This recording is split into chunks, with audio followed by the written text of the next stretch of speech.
Küləklərin istiqamətlərini, yəni doğru istiqamətlərini müəyyən edin.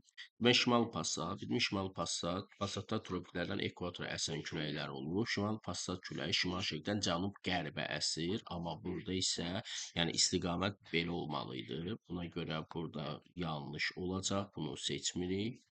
Şimal yarımkəsinin qərb küləyi, bu tropikdən mülayimə, yəni bəli, demək bu küləklər cənub-qərbdən şimal-şərqə doğru istiqamətlənirlər. Bəli, bu doğru sıradır o zaman.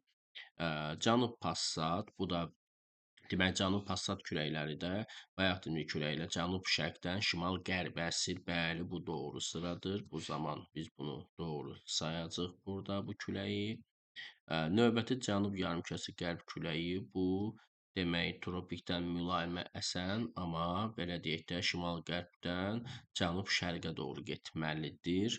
Yəni istiqamət olaraq bu formada olmalıdır və bu yanlış olacaq. O zaman bunu götürəsi olmadıq. Cənub-şərq küləyi bu, demək cənub-şərqdən gəlməlidir demək istəyir burada. Bu yanlışdır. Yəni belə istiqamətlənməlidir külək. Yanlışdır.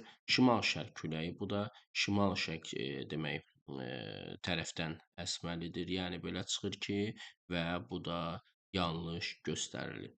Demək elə uyğun cavablarımız burada 2 və 3 cavabı oldu.